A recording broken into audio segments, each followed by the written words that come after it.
Bismillahirrahmanirrahim. Alhamdulillahirabbil alamin. Wassalatu wassalamu ala asyrafil anbiya'i wal mursalin wa ala alihi wa sahbihi ajma'in, amma ba'du. Insyaallah pada kali ini kita akan berdiskusi masalah siwak. Siwak ini merupakan sunnah yang sangat dikuatkan, atau istilah fikihnya adalah asyaddu istihbaban, karena di mana Rasulullah SAW dalam sebuah hadisnya beliau mengatakan, laula an asyqa ala ummati la amartuhum bisiwak. Kalau setidaknya memberatkan daripada umatku, maka tentunya aku akan memerintahkan mereka untuk bersiwak. Seolah-olah beliau ingin mewajibkan daripada siwak ini, tetapi beliau khawatir nanti umatnya ini terasa berat untuk melakukannya, sehingga beliau tidak sampai mewajibkan, hanya sekedar menyunahkan saja. Ini merupakan kasih sayang beliau. Tentunya perkara yang wajib merupakan perkara yang paling tinggi nilai pahalanya di sisi Allah Subhanahu wa taala. Apabila ada kesunahan-kesunahan, amalan sunnah yang menghampiri hukum wajib, itu berarti pahalanya berbeda dan lebih tinggi daripada yang lainnya. Ini juga bisa kita ambil ibrah daripada peristiwa di mana Rasulullah SAW pada detik-detik terakhir daripada hidup beliau, beliau pada saat itu sempat-sempatnya memerintah Aisyah yang memangku beliau pada saat detik-detik wafat beliau untuk mengambil siwak dan mensiwakkan beliau. Seperti itu. Begitu luar biasa yang namanya siwak. Dalam sebuah hadis yang lain, Rasulullah SAW pernah bersabda pula, yaitu as-siwaku mutahhiratun lil fami mardatun lirabbi, bahwa sesungguhnya siwak ini dapat mensucikan daripada mulut dan dapat mendatangkan keridhaan Allah Subhanahu wa taala. Kalau kita pikirkan, sebenarnya amalan siwak ini tidak terlalu berat. Tentu yang menjadi penyebab jarangnya atau beratnya dilakukan oleh kita adalah dikarenakan tidak terbiasa. Kemudian pertanyaannya adalah, siwak ini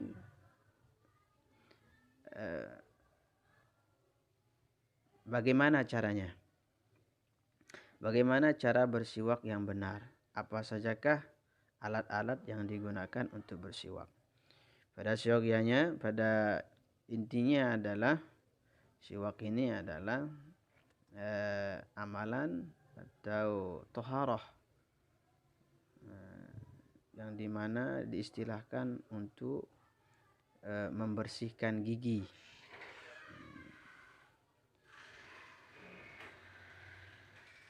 Jadi setiap apa saja alat yang digunakan untuk membersihkan gigi itu namanya siwak.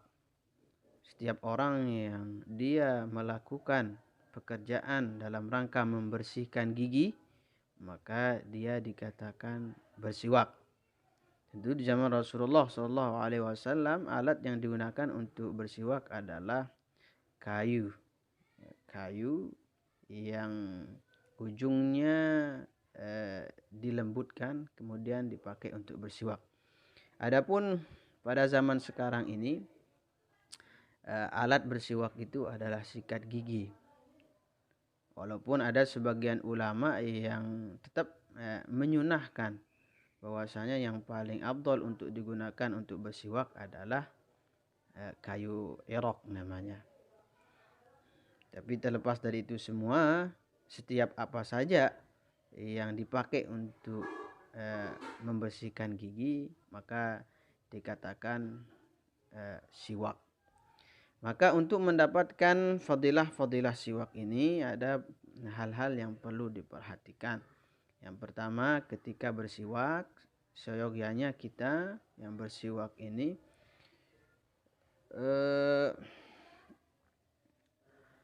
meniatkan terlebih dahulu.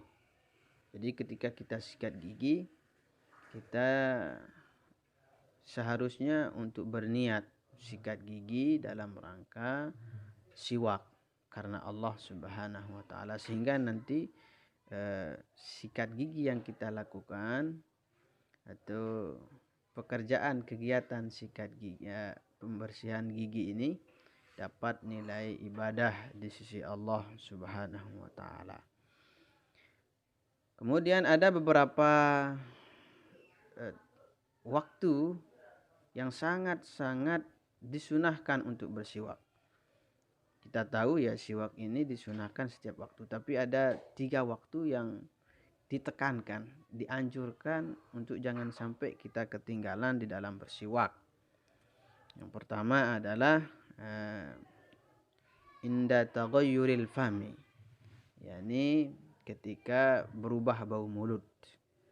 Berubah bau mulut ya baik karena tidur atau dikarenakan telah mengkonsumsi sesuatu yang dapat merubah bau mulut itu sendiri, seperti bawang, mengkonsumsi jengkol atau yang lainnya.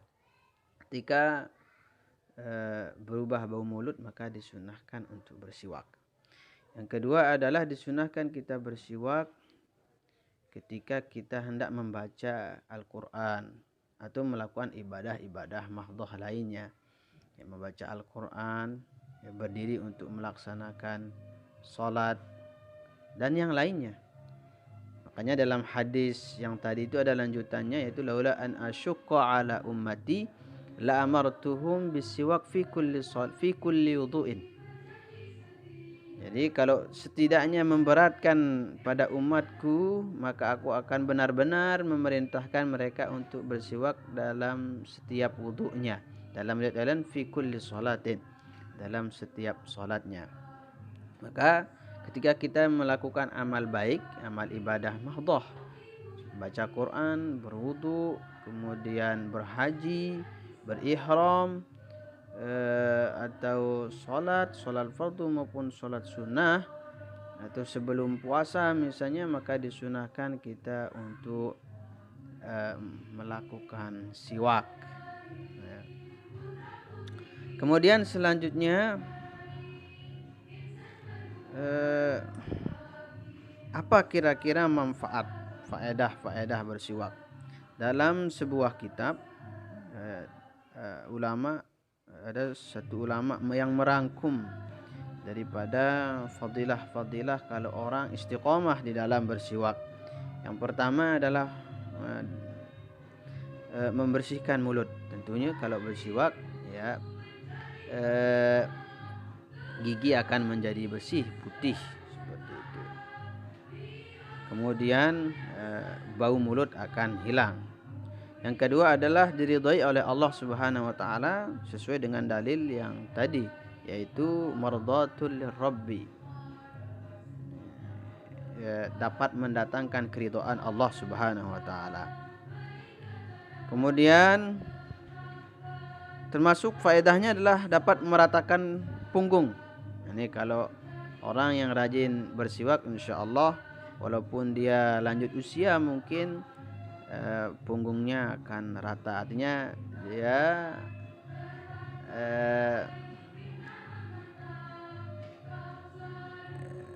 dia tidak sampai mudah terkena penyakit bungkuk. Nah, di mana penyakit bungkuk namanya ya, bungkuk punggung ini terjadi ketika orang itu sudah mulai menua. Kemudian selanjutnya dapat menguatkan gusi, kemudian memperlambat ketuaan, membersihkan perangai, menambah kecerdasan. Nah, luar biasa. Jadi para ulama-ulama dulu, ulama-ulama kita yang salafus saleh itu ketika hendak mau belajar dan sudah belajar tidak pernah meninggalkan siwak karena dapat menambah daya ingatan. Kemudian dapat melipat gandakan pahala ibadah.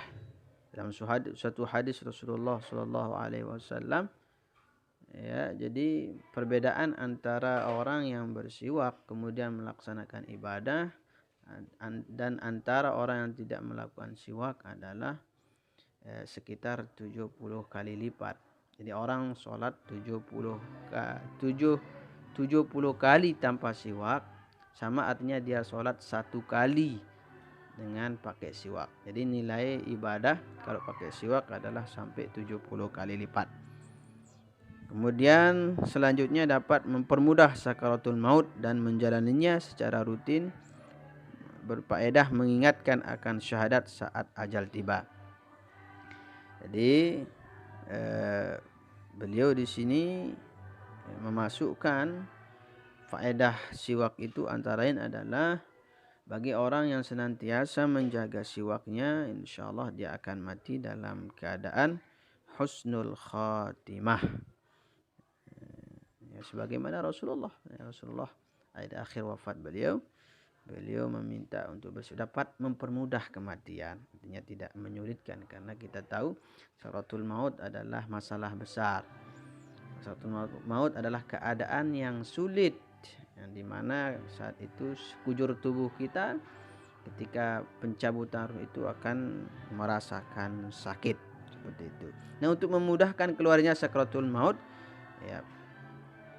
ya kita disunahkan untuk mengistiqomahkan di dalam bersiwak ini. Kemudian yang lain adalah membuat nyaman mulut, meminimalisir sakit kepala. Nah, bagi yang sakit kepala silahkan amalkan siwak. Kemudian menghilangkan segala kotoran dan lendir yang ada di kepala, menguatkan gigi, mempertajam penglihatan. Bagi yang matanya sudah mulai agak rabun, silahkan obati dengan bersiwak. Menambahkan pahala kebaikan, menggembirakan malaikat, ya, sambut orang yang menjalani solat dengan bersiwak dengan cahaya pada mukanya dan ia sertai saat keluar dari salatnya.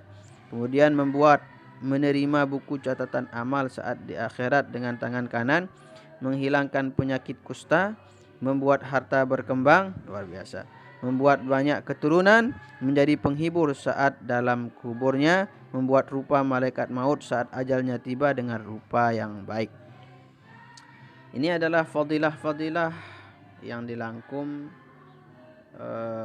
oleh ulama kita yang akan didapatkan bagi orang yang beristiqomah di dalam melaksanakan siwak. Ingat, siwak itu tidak hanya memakai kayu, tetapi bisa pakai alat-alat yang lain yang dapat membersihkan gigi dan mengharumkan gigi kita. Mungkin sekedar ini yang kita dapat diskusikan. InsyaAllah kita akan berlanjut pada sesi yang lainnya dalam masalah-masalah fikih yang lain. Wallahu a'lam bishawab.